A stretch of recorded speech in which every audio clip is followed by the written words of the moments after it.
Chapter 1. Arrival at Zarkith Station. The atmosphere in the barracks of Zarkith Station was thick with tension and muffled laughter as Private Ethan Cole entered the training chamber. His boots clicked against the polished Durasteel floor, the sound echoing in the vast, brightly lit room. At first glance, Ethan looked unremarkable. A lean figure in a standard-issue uniform, with sharp green eyes that surveyed the room with quiet curiosity.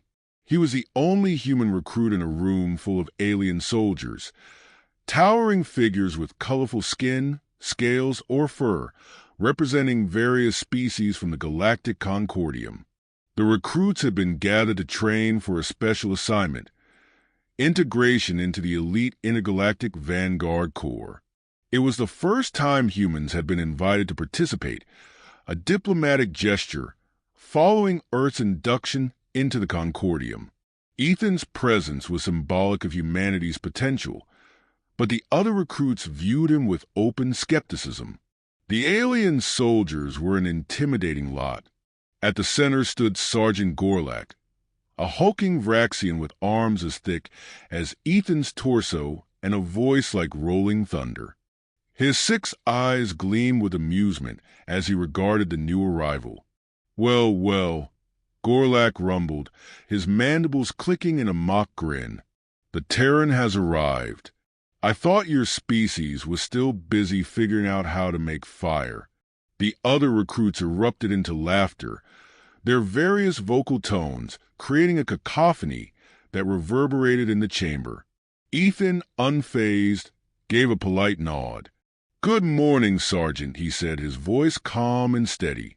Gorlak tilted his head, intrigued by Ethan's lack of reaction. "Listen here, Terran. This isn't some Earth playground.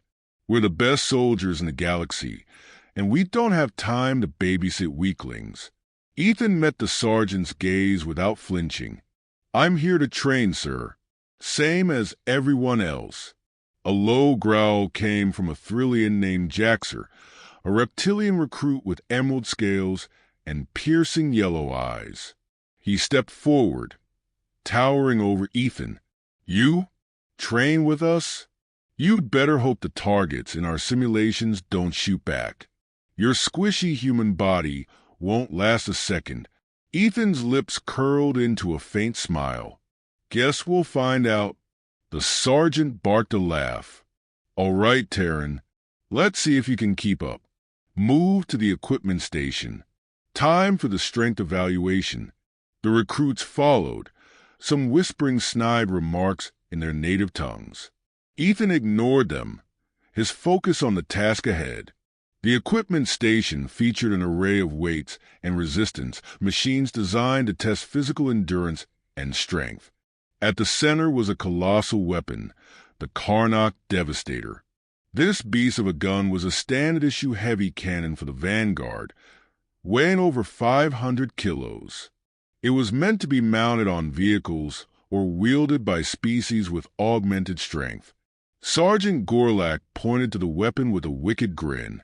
"This, Terran, is the Karnak Devastator. Let's see if you can even budge it." Jaxer snickered. "Don't hurt yourself, human." Ethan approached the weapon, his expression unreadable. He crouched, placing his hands on the grips. To the astonishment of everyone present, he began to lift. His muscles strained, but the Devastator rose steadily, his movements fluid and controlled. Gasps of disbelief echoed through the chamber as Ethan stood tall, holding the massive weapon aloft. The room fell silent, save for the faint hum of the station's machinery. Gorlak's 6 eyes widened in shock. Jaxer's jaw dropped, exposing sharp teeth. "Impossible," Jaxer hissed. Ethan lowered the weapon with care, then straightened. "Anything else you'd like me to lift, sir?" Gorlak recovered quickly, his mandibles clicking in approval. "You've got my attention, Terran. Let's see how you handle the rest of the evaluation." The other recruits exchanged stunned glances, their earlier mocking replaced by grudging respect or wary curiosity. Ethan adjusted his uniform, his calm demeanor unchanged. The test had just begun. Chapter 2. Trials of the Vanguard. The shock of Ethan lifting the Karnak Devastator rippled through the recruits, but the training schedule left little time for them to dwell on it.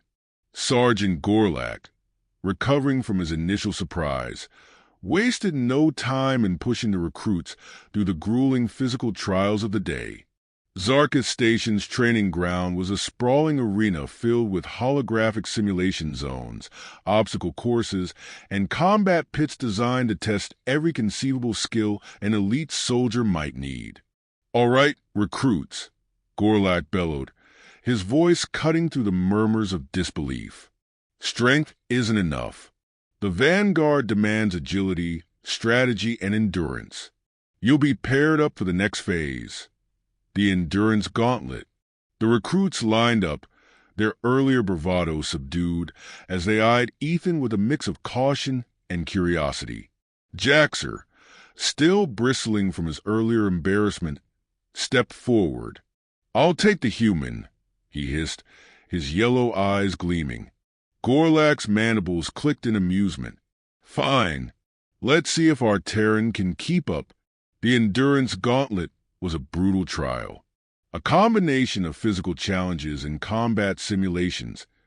It began with a 2-kilometer sprint across uneven terrain, followed by a climb up a towering wall of shifting panels. Recruits then had to navigate a maze filled with drones that fired stun pulses before finishing with a melee combat round against holographic opponents.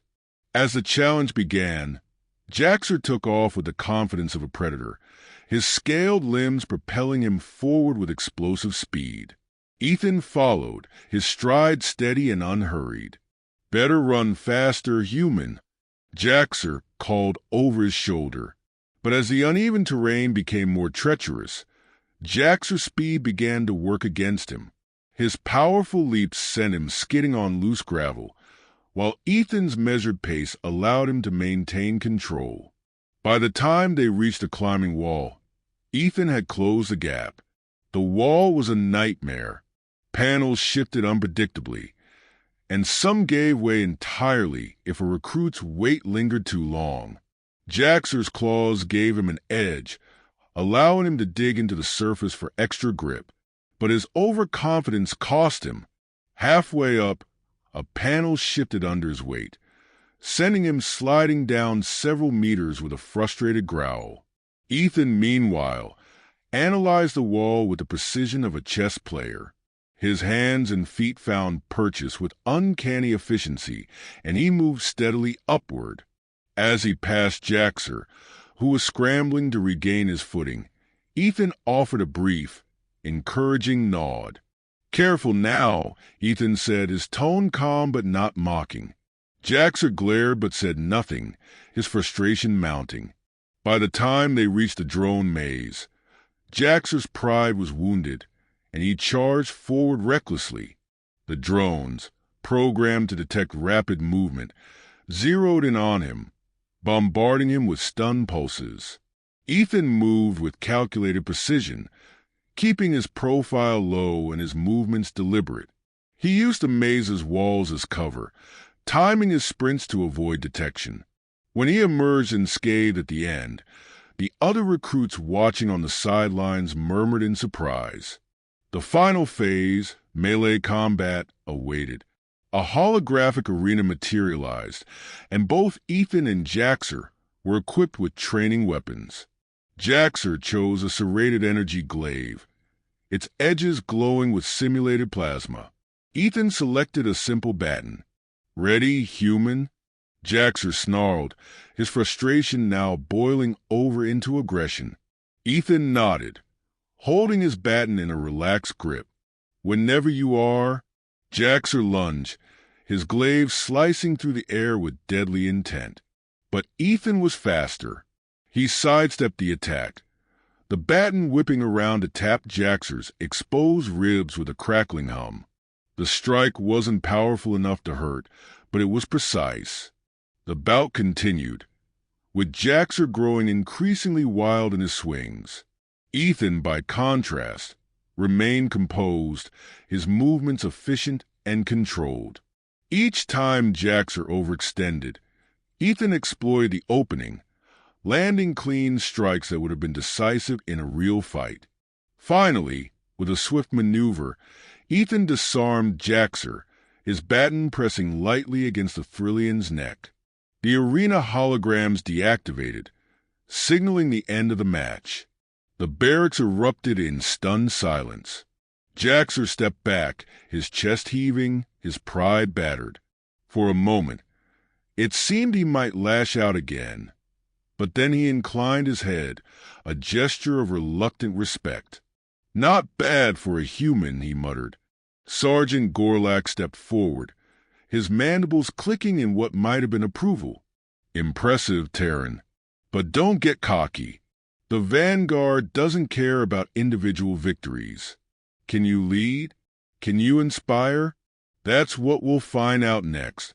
Ethan nodded, his expression neutral, but his eyes glinting with determination. "Understood, sir." As the recruits dispersed, whispers followed Ethan.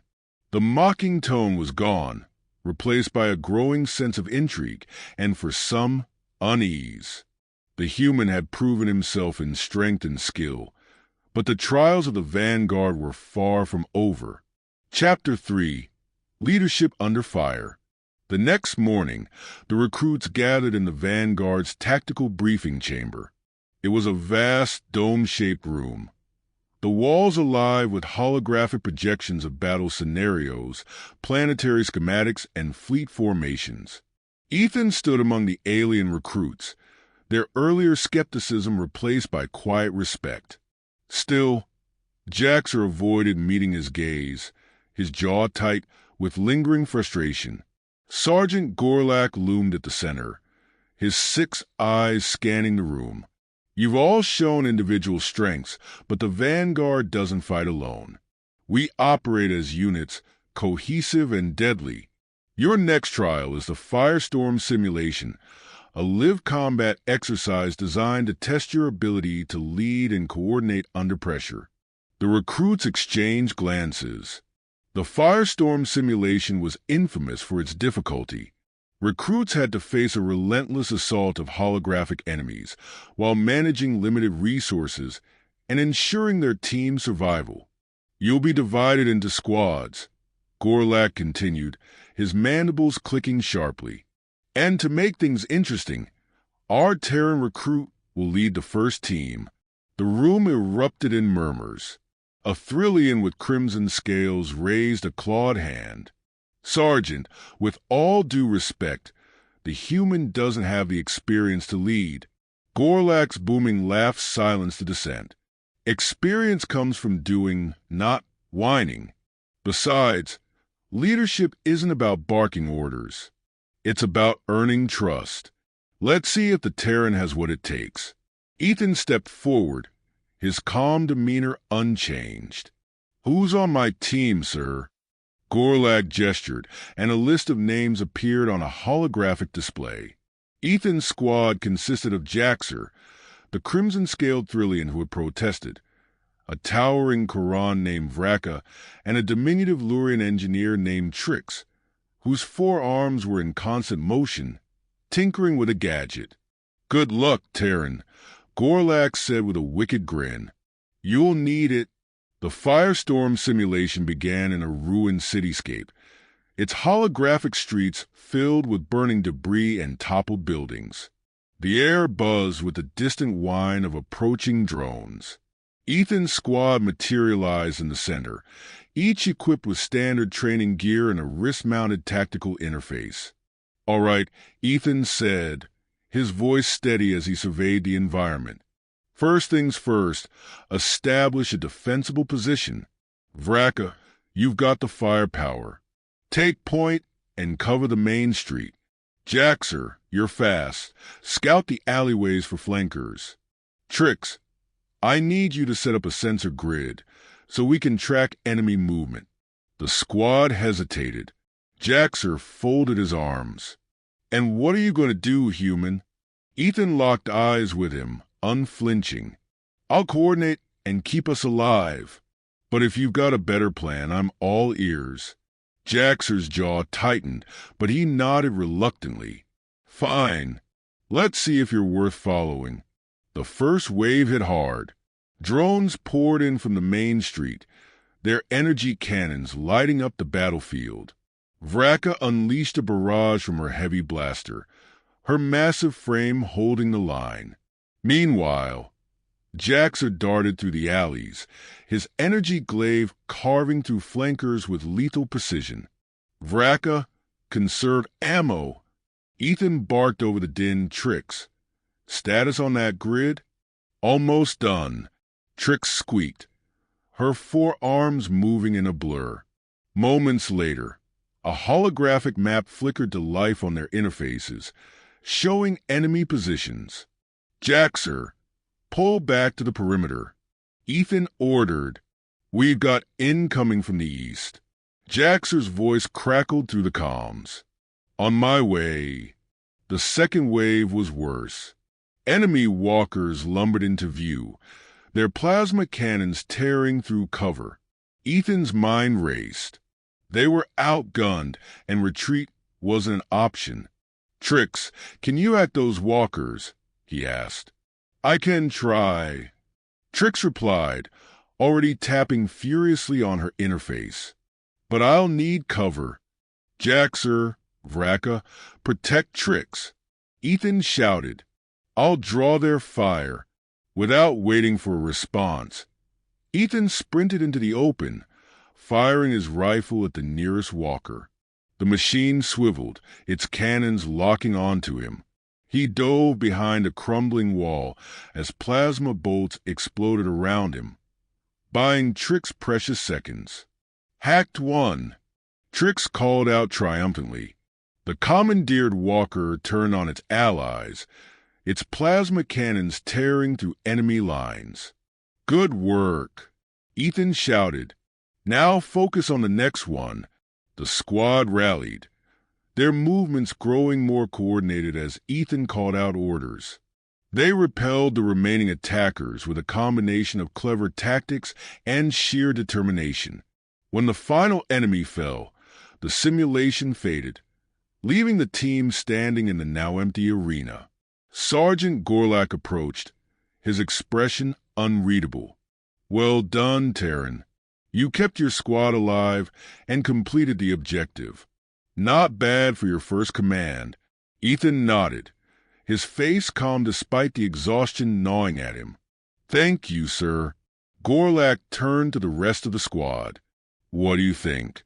Would you follow him into battle?" Vraka grunted. "He's smarter than he looks." Trix gave an enthusiastic nod. "Best leader I've had all week." Jaxer hesitated, then sighed. "He's not bad." For a human, Gorlak's mandibles clicked in satisfaction. "Looks like you've earned your place, Cole. But don't get comfortable. The Vanguard has far tougher trials ahead." Ethan smiled faintly. "Looking forward to it, sir." Chapter 4. The Final Trial. The recruits gathered in Zarka Station's central amphitheater, the air crackling with anticipation. The firestorm simulation had been challenging, but the announcement of the final trial sent a ripple of unease through the ranks. Even the seasoned alien recruits shifted uncomfortably, their expressions grim. Sergeant Gorlak stood at the edge of the platform, his hulking form silhouetted against the blue glow of a massive holographic display. His mandibles clicked in amusement as he surveyed the group. "This is it," he rumbled, his voice echoing through the chamber. "The trial of unity. It's not just a test of strength or strategy. It's a test of what makes you Vanguard material. You'll face something real this time, a challenge no simulation could replicate. Survival depends on how well you work together, and failure will not be tolerated." The recruits exchanged wary glances. Ethan stood at the edge of the group, his expression steady but his mind racing. He'd earned a sliver of respect from his fellow recruits, but this would be the ultimate test. The challenge: aboard the derelict. An hour later, Ethan and the other recruits stood in the docking bay of the Ragnarok, a decommissioned Concordian battleship. The massive vessel loomed in the void, its hull scarred and its lights flickering erratically. The Vanguard had repurposed the ship for this trial, filling it with automated defenses, traps, and, reportedly, live enemies. Gorlak's voice came over their comms. "Listen up, recruits. Your objective is simple. Retrieve the Vanguard artifacts stored in the ship's central chamber. But don't be fooled. This ship's automated systems are set to treat you as hostiles. You'll encounter security drones, environmental hazards, and surprises. You have 1 hour. If you fail, don't bother coming back." As the docking bay doors sealed behind them, the team was plunged into dim, flickering light. Ethan took point, his tactical interface casting a faint glow on his face. "Same plan as before," he said. "Vraka, you're our muscle. Trix, monitor the systems. Jaxer, scout ahead, but stay within comm range." Jaxer gave a reluctant nod. "Just don't slow me down." The gauntlet. The team moved cautiously through the ship's labyrinthine corridors. The first threat came quickly. A swarm of sleek security drones that emerged from the walls, their energy cannons blazing. Vraka stepped forward, her heavy blaster roaring as she laid down suppressive fire. Jaxer darted through the chaos, his glaive slicing through drones that got too close. Ethan coordinated from the center, his voice calm and authoritative. "Trix, shut down their movement paths if you can." Ethan called. "I'm on it," Trix replied, her fingers flying across her interface. A moment later, the drones hesitated, their movements stuttering as she disrupted their control signals. "Push through," Ethan shouted. The team surged forward, dispatching the remaining drones and continuing deeper into the ship. The environmental hazards were next. A narrow corridor suddenly filled with toxic gas, forcing the team to rely on tricks to override ventilation controls. Moments later, a gravity anomaly nearly sent them tumbling into an exposed maintenance shaft. "This ship's a death trap," Jaxer muttered as he helped Vraka pull Trix back from the edge. Ethan smirked faintly. "That's the point. The final stand." The team reached the central chamber with only minutes to spare. The room was massive, its walls lined with glowing conduits and ancient Concordium inscriptions. At its center was the artifact, a crystalline sphere hovering above a pedestal, pulsating with an eerie light. Before they could reach it, the chamber trembled, and a massive robotic sentinel descended from the ceiling. It was a towering construct, its metallic frame bristling with weaponry. "Hostile detected," the machine intoned. "Initiating termination protocol. Positions," Ethan barked. Vraka took cover behind a pillar, her blaster hammering at the sentinel's armor. Jaxer leaped onto the machine, using his glaive to carve into its joints. Trix frantically worked to find a weak point in its systems. The sentinel retaliated, its energy cannons scorching the floor and sending shrapnel flying. Ethan sprinted across the chamber, drawing its fire away from the others. "Trix status," he called. "Almost got it," she shouted. The sentinel swiveled toward her, its cannons charging for a devastating shot. Without hesitation, Ethan threw himself into its path, firing his rifle at the machine sensors. The blast caught him in the side, sending him sprawling, but the distraction gave Trix the time she needed. "Override complete," she yelled. The sentinel froze, its weapons deactivating as it powered down. The team rushed to Ethan's side, where he was struggling to his feet, clutching his ribs. "You're insane," Jaxer muttered, though there was a hint of admiration in his tone. Ethan grinned despite the pain. "Takes one to know one. Victory and respect." The artifact secured, the team returned to Zarkith Station with only seconds to spare. Sergeant Gorlak awaited them in the docking bay, his mandibles twitching with approval. "You survived," he said, his tone grudgingly impressed. "Not bad. Not bad at all." The other recruits, once dismissive of Ethan, now looked at him with respect. Even Jaxer. As the team filed out, Gorlak pulled Ethan aside. "You've got what it takes, Cole. Leadership, guts, and brains. But the Vanguard isn't just about surviving. It's about thriving under pressure. Keep proving yourself. And you might just show the galaxy what humans are made of." Ethan nodded, his gaze steady. "I intend to, sir." For the first time, Gorlak's mandibles curved into a genuine smile. "Good. Welcome to the Vanguard.